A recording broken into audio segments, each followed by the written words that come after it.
What's going on? What's going on, y'all? Y'all know who it is. You know what it is, man.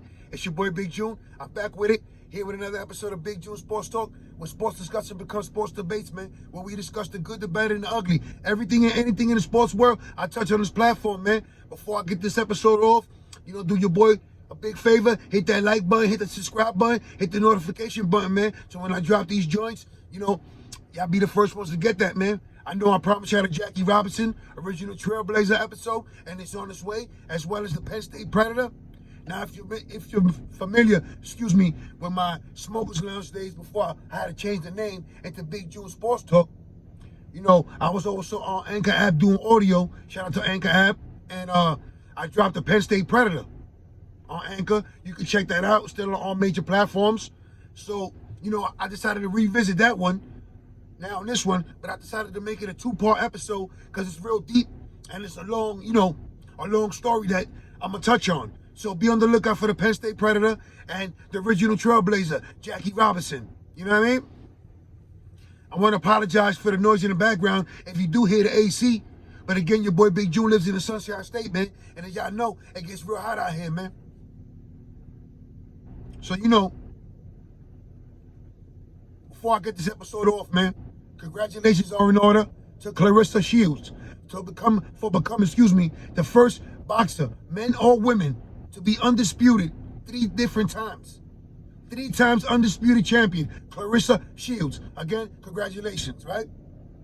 As far as the Errol Spence, Terrence Crawford, I guess negotiations broke off, and he decided to go in a different direction, maybe a tune-up before that marquee matchup against Errol Spence. Hopefully they get the dollars and the cents together, and we all, us fans, get to see that fight. But I did the New York state of mind as far as what was going on in New York sports, right? And everything just had to be too good to be true, right? As far as being a Jet fan, currently 4-2, about to face against Denver Broncos in Denver, looking to go 5-2 early in the season. And here comes the noise, right? So you ask yourself, what is Elijah Moore thinking? Now, I'm going to break all of this down. I'm going to go into different scenarios from both perspectives. From the offensive coordinator, from the head coach, from himself, from his camp, from the people in his ear. And it's just crazy knowing that a second-year player who hasn't really accomplished much. Yes, he has been productive on the field when given the opportunity. However, this is the National Football League in the year 2022, right? This is the world we live in. So now you got social media, which can make or break a team, can make or break a situation. So where they say where there's smoke, there's fire, right? This young man let off several tweets, questionable tweets.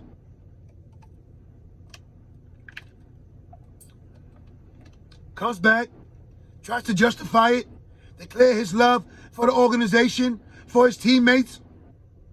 Then boom, turns around. We all know you're unhappy. We all know that a lot of the wide receivers are unhappy of how the ball's being distributed on the offense. So you made your displeasure be known. You put it out there publicly, right? Now, you demand or you ask for a trade. You pull a Denzel Mims, but Mims did it during the offseason, right? And you haven't heard a peep from him since. So now, all of a sudden, the 4-2 Jets, who no one thought would be 4-2 at this time, at this moment, currently in second place in the AFC East, right? Currently in the wild card conversation, the playoff conversation. Yes, I know, let's not get carried away. It's still early in the season, I get it.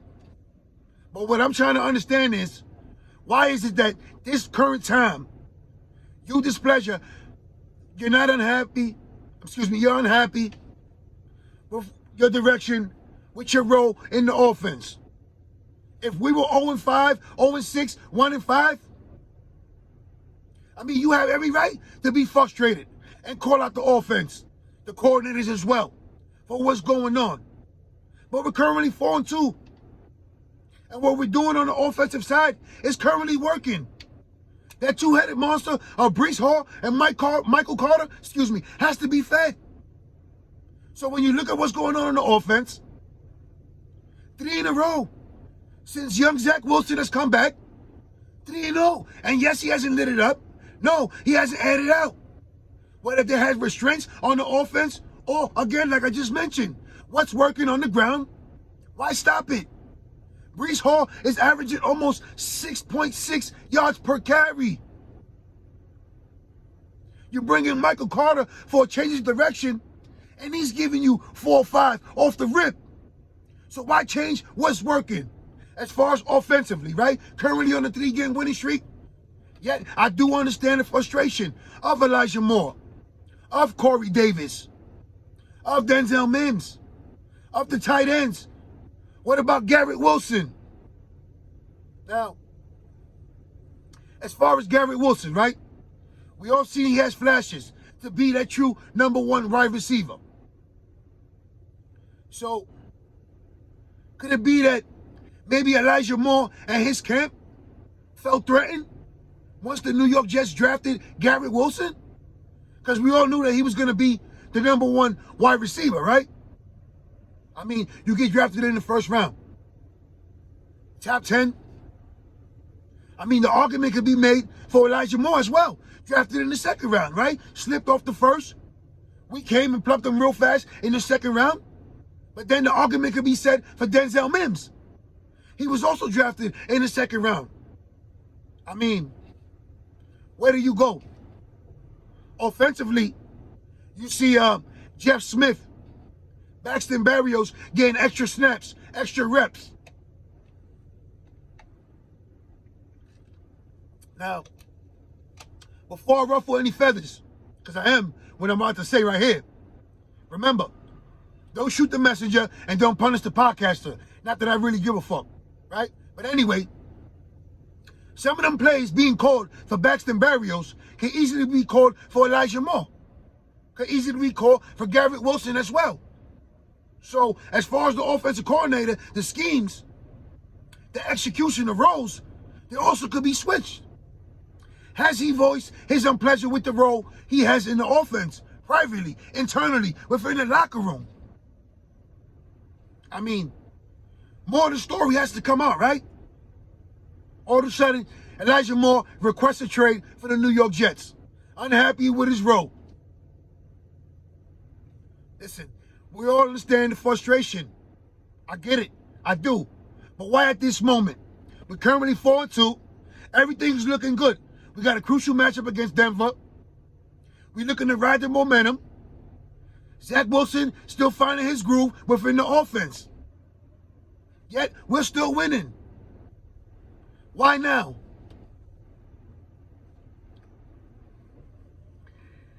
I see the tweets, with A.J. Brown, free Elijah Moore.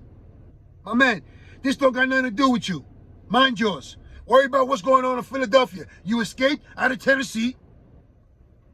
You're doing that.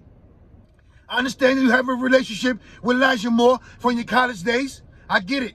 Y'all bond is real. And there's nothing wrong with advising your brother off the field what not to do. But publicly, right now, you need to mind your business. This has nothing to do with you. This is New York Jet business. Elijah Moore is unhappy. He could have went to management. There's different ways to get your message across without looking like a bitch. Yeah, I'm saying it. Looking like a bitch. Part of my French. But again, as far as A.J. Brown, mind yours. That's your boy. Hold it down. No question. But you're a Philadelphia Eagle, man. You should be minding your business in Jet business. As far as, LaFleur and the offensive calling, with all the weapons on the offense, because there are a lot of weapons at your disposal, right? You have to learn how to distribute reps and roles and plays for certain players. You have to make sure that you're getting Corey Davis involved. You have to make sure that you're getting Elijah Moore involved. This is why we're currently in the predicament we're in. And it's a shame because we're 4-2. Everything is riding right. We're finally looking at things right. Coach Satter has the team looking good, inspired, playing strong ball on both sides of the ball, offense and defense. Shout out to both coordinators for hearing the complaints, hearing the cries, making adjustments, and getting it done.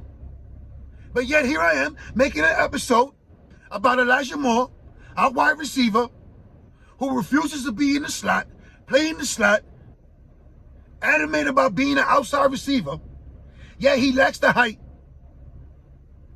Not saying that he can't be dominant in that role, but why not do what's good for the team? Slide off into the slot. Cause a lot of mismatches. A lot of plays will be called. Your name will be called. Yes, I understand the frustration. You want the ball. You want to make plays. You see the team doing good. You want to join into the fun. I get it. We all understand the situation. But as far as how you're going about it, you're on social media doing all this crazy shit. Now you requested a trade? I mean, seems like when you take a step forward, you take 2 steps backwards, right?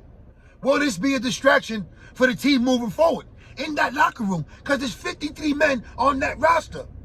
And I know some of them got to be feeling a certain way. Why now? We're winning. We're playing a good brand of football. Things are on the uphill. Our trajectory's looking up. We made the top 10 in the power ranking. Our rookies are shining, capturing Rookie of the Week, respectively, every week. Yet, our wide receiver, Elijah Moore, is unhappy with his role in the offense.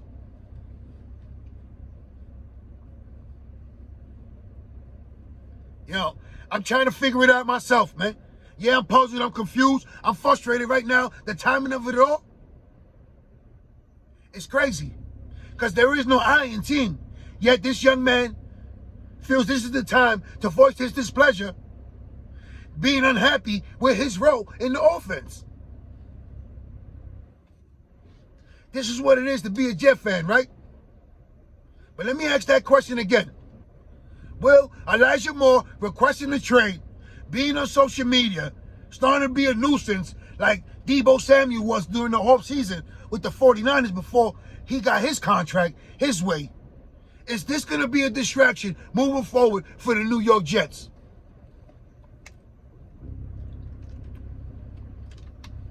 I mean,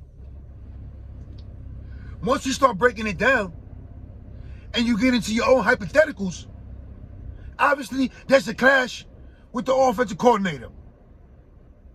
Is there a clash between Elijah Moore and Zach Wilson? What's going on in that locker room? I mean, no one really knows, right?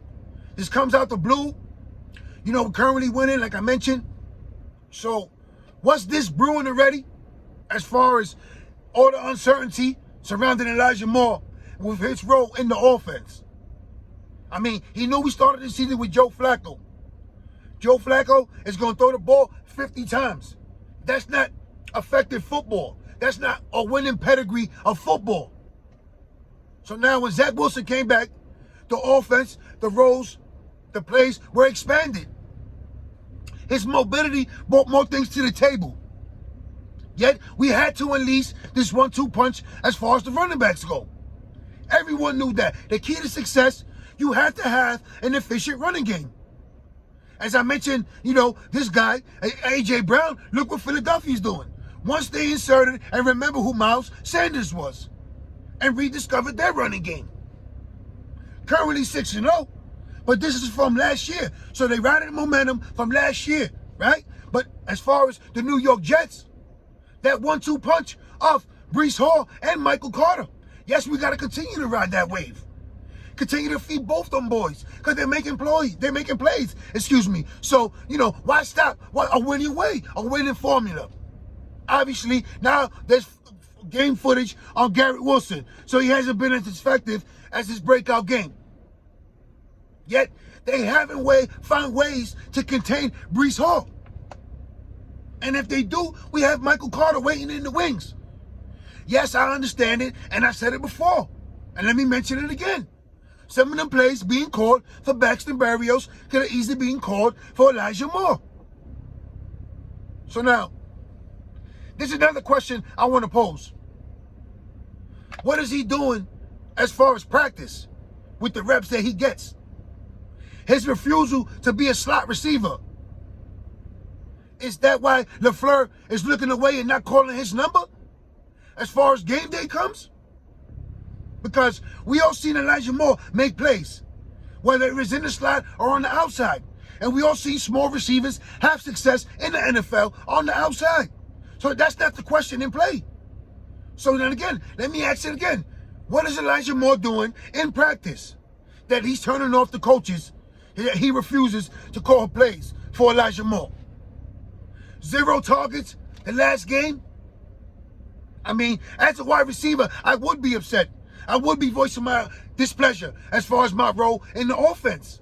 Yet, when you look at the big picture, the overall picture, our ball club is winning. Currently riding a 3-game wave. Let me not ruin what we have going.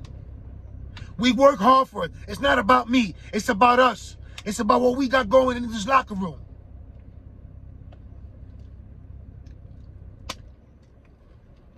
You know, hopefully he can retract and they can repair this relationship moving forward. So we do have another weapon for Zach Wilson for this offense. But you know, like I say, man, where there's smoke, there's fire. So trade deadline is slowly approaching. Is Joe Douglas willing to trade Elijah Moore? And if he does, then that means that he can't trade Denzel Mims, right? Who's getting reps currently and Elijah Moore's spot. So will Elijah Moore being inactive this week or moving forward for any following weeks until the trade deadline? I mean, these are all questions that we're going to get the answers to, right? And it's crazy that knowing that winning football, currently everything going right, our trajectory is going up. And now here we are with a dilemma within the offense, within our own team. I'm sure both tight ends or all tight ends on the roster, practice squad and all, are all frustrated with their role. I'm sure Michael Carter, to a degree, is frustrated seeing all the success that Breece Hall's having, yet you don't see him voicing his displeasure. I'm sure Corey Davis, Garrett Wilson are frustrated. They're not getting the touches, the receptions they want. They want stats as well. Everyone wants to pat their stats. Everyone wants to be on ESPN on the highlight reel. But the reality of it, we're currently on a 3-game winning streak. We're 4-2 in the playoff conversation, in the AFC East conversation. This is a distraction that a young team does not need, or any team in general needs at this moment. So, you know, hopefully they can repair that relationship, and moving forward, we can continue to have success and insert Elijah Moore into the offense. Because I agree with him. He does need to be part of the offense moving forward. And there's going to be days that Zach Wilson is going to have to win that game off the strength of his arm. So we all see what he did in the fourth quarter of that Steelers game. He rose to the occasion. But now we need to see Zach Wilson rise to the occasion for 4 quarters, right? For 4 quarters. That means getting everyone involved. Every weapon you have in offense. Now that's due to the offensive coordinator who needs to do a better job as well. Make sure you're getting every weapon involved. Keeping everyone content. I know it's easier said than done, but you have to find a way. This is why you get paid. This is why you was hired to be the offensive coordinator.